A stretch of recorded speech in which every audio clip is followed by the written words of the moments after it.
अस्सलाम वालेकुम नाज़रीन, मैं हूं सैयद इफ्तिखार गिलानी और आप देख रहे हैं गिलानी व्लॉग्स। लाहौर, मुल्तान या पेशावर में खड़े होकर आप अगर किसी गेट का नाम लें तो ज़हन फौरी तौर पर कोई किला उभरता है। जैसे पेशावर में किलाबंद शहर था, लाहौर किलाबंद शहर था, हत्ता कि मुल्तान में भी किले की वाक़ियात अब तक मौजूद हैं। लेकिन रावलपिंडी इनसे इस लिहाज से मुख्तलिफ है कि अगर यहाँ खड़े होकर आप किसी गेट का नाम लें तो यहाँ आपको किला तो नहीं मिलेगा, अलबत्ता नाम की हद तक आपको गेट ज़रूर मिल जाएंगे। मैं जिस इलाके में मौजूद हूँ इसका नाम है सैदपुरी गेट, लेकिन यहाँ ना तो कोई गेट है ना कोई किला था, अलबत्ता एक पुरानी आबादी ज़रूर है। क़याम पाकिस्तान से पहले ये हिंदुओं का इलाका हुआ करता था, लेकिन जब पाकिस्तान बना और हिंदू हिंदुस्तान हिजरत कर गए तो फिर मुख्तलिफ़ इलाक़ों से आने वाले मुहाजिरीन ने इस इलाके को नए सिरे से आबाद किया। गलियाँ इसकी तंग हैं और पुराने ज़माने के बने हुए घर हैं। मैं आज आपको इसी मोहल्ले की सैर कराने लाया हूँ ताकि आपको बताऊँ कि रावलपिंडी की गलियाँ पहले क्या हुआ करती थी और फिर कैसी हो गई। जब तक हिंदुओं की अक्सरियत रही यहाँ तो जो हिंदुओं के इलाके थे उनकी गलियाँ तंग थी। अलबत्ता जब सिख यहाँ आकर आबाद होना शुरू हुए तो उन्होंने जो गलियाँ बनाई वो निस्बतन चौड़ी थी। हिंदुओं के यहाँ उनके घर भी नीम तारीख हुआ करते थे और गलियाँ भी कम चौड़ी हुआ करती थी, तंगो तारीख गलियाँ।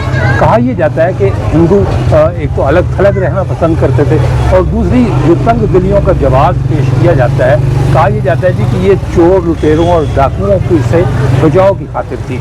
गलियाँ इतनी तंग होती थी कि वहाँ से घोड़ा मुड़ नहीं सकता था। उस ज़माने में गाड़ियाँ हुआ नहीं करती थी, लिहाजा चोर डाकू और लुटेरे भी उन्हीं घोड़ों पर आया करते थे और अगर वो डाका मारने के बाद सिर्फ आगे को जा सकते थे, पीछे नहीं जा सकते थे। तो ये वो जवाब पेश करते हैं जी कि इसकी वजह से गलियाँ तंग रखी जाती थी। ये मेरे सामने है गवर्नमेंट मुस्लिम हाई स्कूल नंबर 2। यूँ कह लें कि यहीं से सैदपुरी गेट का इलाका शुरू होता है। ये किसी किले का गेट नहीं था, ये बाहर मेन रोड है बनी चौक से जो जामे मस्जिद रोड जो अब कहलाता है, लेकिन उस ज़माने में सैदपुर रोड यहीं से शुरू हुआ करता था और ये चूँकि उसके दहाने पर वाक़ था इसलिए इसका नाम रखा गया सैदपुरी गेट। ये किले का दरवाज़ा नहीं था बल्कि इस आबादी का दरवाज़ा था जिस आबादी में मैं इस वक्त मौजूद हूँ। ये आगे मेरे सारे गलियाँ हैं, पुराने ज़माने की हवेलियाँ बनी हुई हैं, घर बने हुए हैं। मैं किसी हवेली के अंदर तो नहीं ले जा सकूँगा आपको, अलबत्ता बाहर से उनके स्ट्रक्चर ज़रूर दिखाता हूँ कि उस ज़माने में यहाँ का रहन सहन कैसा था, कैसे लोग यहाँ रहा करते थे, कैसे उनके घर थे। मेरे बिल्कुल सामने ही एक पुरानी इमारत, ये उसकी जो खिड़कियाँ दरवाज़े ये पुरानी तर्ज की महराबें बनी हुई हैं, नोकदार महराबें, और ये ऊपर तक चली गई है इमारत। और जो है वो बालकनियाँ बनी हुई हैं, वही जो लोहे की पटरियाँ डालकर ऊपर जो है वो पत्थर डाले गए हैं, वो छत है। ये झरोका है घर का, और ये एक साथ और इमारत है, ये भी पुराने ज़माने की बनी हुई है, यानी कदीम इमारत हिंदुओं के ज़माने की। नीचे का हिस्सा जो है वो बड़ी ईंट का बना हुआ है, तराशी हुई बड़ी ईंट, और ऊपर जो है वो सारा लकड़ी की बालकनी बनी हुई है, क्योंकि पुराने ज़माने के जितने भी घर आप देखेंगे उनकी बालकनियाँ लकड़ी की हुआ करती थी, बल्कि ज़्यादातर काम ही लकड़ी का हुआ करता था, क्योंकि लकड़ी उस वक्त पायदार होती थी। आजकल नहीं होता था कि भी 2, 4, 5 महीनों बाद दीमक लग जाए या कोई और कीड़ा उस लकड़ी को लग जाए या लकड़ी गल जाए, ऐसा कुछ नहीं था। तो ये पुराने दौर की जो लकड़ियाँ हैं ये इसीलिए इस्तेमाल की जाती थी कि ये पायदार होती थी। मैं थोड़ा सा पीछे हूँ ताकि आपको उस इमारत का मंजर दिखा सकूँ। पूरा जो लकड़ी की बालकनी मैंने आपको दिखाई, ये सामने मस्जिद है, जामा मस्जिद है, और इसके साथ ये बना हुआ घर है, और ये 3 मंजिला घर है, और इसके ऊपर भी एक कमरा बना हुआ है। ये 4थी मंजिल पर सहन है और एक कमरा साथ बनाया गया है। पुराना दौर इन्हें देखकर याद आता है और पता चलता है कि यहाँ अमीर कबीर लोग रहते थे। ये जो गेट लगाए गए थे ये उन्होंने अपनी हिफाजत के लिए लगाए थे।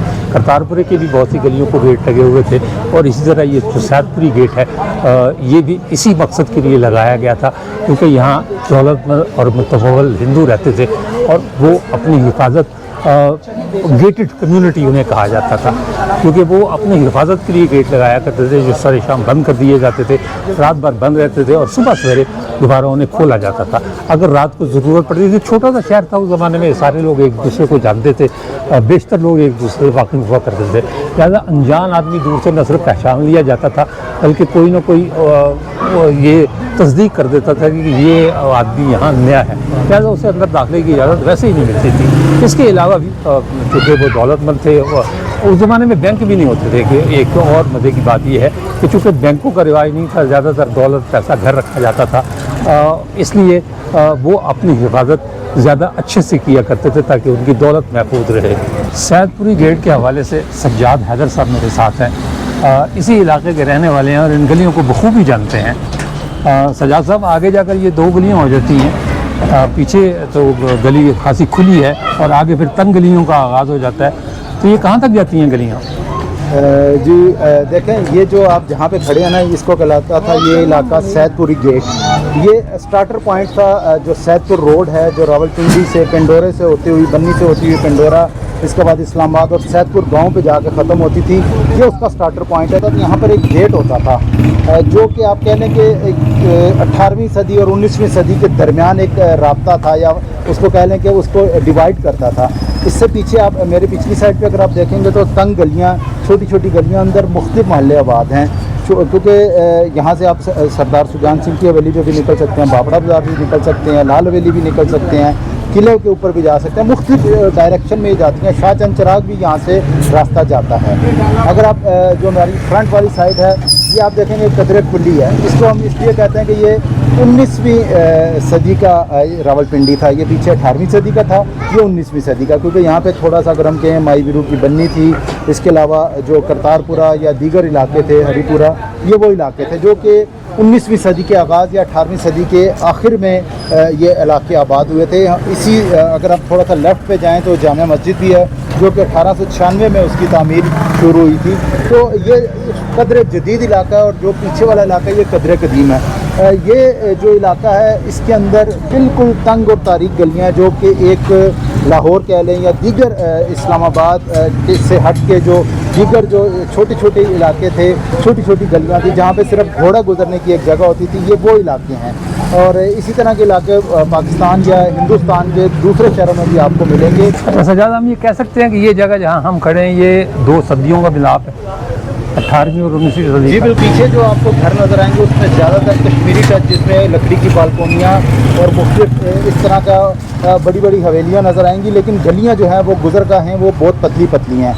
जबकि जो सामने वाली साइड है जो 19वीं सदी का है, यहाँ पर आपको खुली खुली गलियाँ, खुली खुली हवेलियाँ, सड़कें भी नज़र आएंगी और बाज़ार भी नज़र आएंगे। अच्छा, ये जो सैदपुरी गेट है अंदाज़न कब तक मौजूद रहा? ये कहते हैं कि पाकिस्तान बनने के बाद तक यहाँ पर मौजूद था, क्योंकि उस वक्त गेटेड कम्यूनिटी होती थी। एक जो कम्यूनिटी होती थी वो बटी होती थी, समझ लें कि जैसे एक फ़िरका वारियत कह लें या फ़िरकों के अंदर थे, हिंदू भी मुख्तलिफ कास्ट के लोग एक ही इलाके में रहते थे, उन्होंने अपनी छोटे छोटे महलों के आगे गेट लगाए होते थे। अभी इसके अंदर जाएँ तो आपको मुख्तलिफ इलाकों में गलियों में आपको गेट अभी भी नज़र आएंगे। तो ये गेट हमारे सामने भी है। ये गेट है, ये गली है बंद है और यहाँ पर लोहे का गेट होता था, लेकिन अब यहाँ पे ख़त्म हो चुका है। और ये तकरीबन 20 से 25 घरों का एक गली है, दोनों साइडों पे इसके घर है और आगे जाके ये बंद हो जाती है। तो इसी तरह अगर हम पिछली साइड पे जाएं तो इसी तरह मुख्तलिफ इलाकों में दो तरफा गली के ऊपर गेट लगा दिए जाते थे, क्योंकि उस दौर में जो चोर वगैरह थे वो घोड़ों पे आते थे और घोड़ों का रास्ता ही बेसिकली बंद करना होता था। सरकार बहुत मेहरबानी, बहुत शुक्रिया। सैदपुरी गेट तो नहीं रहा, लेकिन उस नाम का मोहल्ला आबाद है और हमारी दुआ है कि ये हमेशा आबाद रहे। सैदपुरी गेट की तंगो तारीक गलियों में से गुजरते हुए मैं पहुंचा हूँ शहतूत वाली मस्जिद। ये सामने शहतूत वाली मस्जिद है और जिस चीज़ ने मुझे रुकने पर मजबूर किया यहाँ पर वो ये पथरीली सीढ़ियाँ और उसके साथ बना हुआ ये रैंप है जो ऊपर की तरफ जा रहा है, और इसके पीछे एक खंडर नुमा इमारत भी है जिसे आप खोला कहना चाहिए, छोटी ईंट की बनी हुई। अब तो कुछ नहीं बाकी बचा और ये भी नहीं पता कि ये था क्या, मतलब यहाँ कोई घर था, ये गली ऐसी थी। लेकिन ये जो महराबें हैं ये बताती हैं कि यहाँ कभी घर था जिसे तोड़ दिया गया और तोड़ कर फिर वो गली बना दी गई। नीचे इसके जो है वो बड़ी ईंट लगी हुई है اور اوپر جو ہے وہ چھوٹی اینٹ کا کام ہوا ہے، اور چھوٹی اینٹ بھی وہ جو 17ویں یا 18ویں صدی کی چھوٹی اینٹ ہے، کیونکہ کچھ اینٹیں نیم پختہ ہیں اور کچھ پختہ ہیں۔ اور یہ اس کے دوسری طرف بھی گھر ہے، آگے ایک دروازہ ہے یہ جالی کا لگا ہوا، اور یہ بھی ایک دیوار ہے، لیکن یہ نہیں پتہ کہ یہ مطلب کس چیز کی دیوار ہے۔ یہ اچھی خاصی موٹی دیوار ہے، یہاں سے آپ اندازہ لگا لیں، یہ روشن دان سے یہ تقریباً کو 1.5-2 فٹ چوڑی دیوار ہے، اور یہ دور تک چلی گئی ہے۔ لگتا یہ ہے کہ یہ پرانی حویلی تھی جو اب بٹ گئی، ختم ہو گئی، کیونکہ 1947 کے بعد جو لوگ آئے انہوں نے بڑی بڑی حویلیوں کو تقسیم کر لیا آپس میں، خاندان کے لوگ زیادہ تھے، ایک ایک گھر میں 20 خاندان مقیم رہے۔ جیسے حویلی سجان سنگھ میں جب پاکستان بنا اور مہاجرین آئے تو 40 خاندانوں کو اس میں آباد کیا گیا تھا۔ تو اس سے آپ اندازہ لگا سکتے ہیں کہ یہ جو بڑی بڑی حویلیاں پرانے دور کی تھیں، وہ جب ہمارے ہتھے چڑھی، یعنی مسلمان مہاجرین کے ہتھے چڑھی، تو وہ ایک ایک حویلی کے 40 حصے ہو گئے۔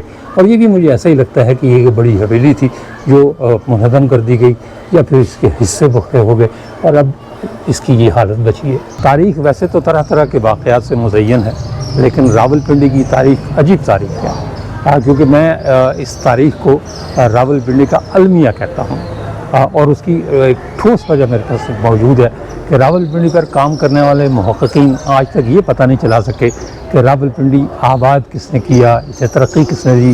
قیاس کیا جاتا ہے کہ بپا راول نام کا کوئی شخص تھا، اور راجستھان سے آیا تھا، اور واپسی پر جب وہ کابل سے یعنی قندھار افغانستان فتح کر کے واپس جا رہا تھا تو اس نے جگہ جگہ اپنی چوکیاں قائم کی۔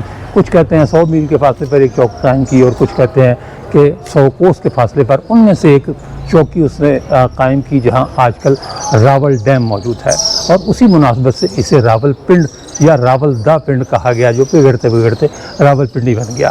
پھر سردار جھنڈا خان کا نام لیا جاتا ہے کہ 1493 عیسوی میں سردار جھنڈا خان کو یہ علاقہ میراث میں ملا تھا یا وراثت میں ملا تھا، اور پھر اس نے نئے راولپنڈی کی بنیاد رکھی۔ ایک تیسرا طبقہ ہے جو کہتا ہے کہ اصل بانی اس کا ملکہ سنگھ طے پوریا تھا، جو 1763 میں یہاں راولپنڈی آیا، اور اس نے یہاں محلے بھی آباد کیے، سڑکیں بھی بنوائیں، اور پرانا قلعہ کا علاقہ اور اسی کے نام سے منسوب کیا جاتا ہے۔ لیکن یہ ان میں سے کوئی بھی چیز ایسی نہیں جسے مسترد گردانا جائے یا مسترد سمجھ کر کہیں پیش کیا جائے۔ ساتپوری گیٹ کو لے لیں، جن گلیوں میں میں آیا ہوں، جو گلیاں میں نے آپ کو دکھائی ہیں، یہ اندر سے بھاوڑا بازار کے ساتھ ملتی ہیں، یہی پرانا راولپنڈی ہے۔ لیکن کوئی یہ نہیں بتا سکتا کہ یہ پرانا راولپنڈی آباد کب ہوا۔ یہ کہیں گے 100 سال پرانا، 150 سال پرانا، یا اندازہ لگا کے بتایا جا سکتا ہے کہ جی 17ویں صدی یا 18ویں صدی۔ شاہ چند چراغ کا مزار یہاں سے چند قدم کے فاصلے پر ہے، اور کہا یہ جاتا ہے کہ وہ 17ویں صدی عیسوی میں یہاں تشریف لائے تھے، لیکن 17ویں صدی 1601 سے 1700 عیسوی تک بنتا ہے۔ کوئی نہیں بتا سکتا، کوئی خاص سن نہیں بتا سکتا کہ کس سن میں یہ علاقہ یعنی بھاوڑا بازار کا علاقہ آباد ہوا، کیونکہ کہتے ہیں کہ پرانا راولپنڈی یہیں تھا۔ میں اندر کی گلیوں سے ہوتا ہوا اس جگہ آ گیا ہوں جہاں کبھی سجان سنگھ کی حویلی آباد ہوا کرتی تھی۔ آج اس کا کھنڈر میرے سامنے ہے، اس کا ولاگ آپ دیکھ چکے ہیں، لیکن میں ولاگ ختم کرنے سے پہلے اس کا کھنڈر آپ کو ایک دفعہ پھر دکھاؤں گا، کیونکہ راولپنڈی میں ایسے بہت سے کھنڈر موجود ہیں جن کی تاریخ آہستہ آہستہ مٹتی جا رہی ہے۔ گلیاں اس علاقے کی تو تنگ ہیں ہی ہیں، لیکن لوگوں کی تنگ نظری نے راولپنڈی کی تاریخ کو بھی مست کر دیا ہے۔ اس کے ساتھ اجازت دیجیے، انشاءاللہ تعالی اگلے ولاگ میں دوبارہ ملاقات ہوگی، تب تک کے لیے اللہ حافظ۔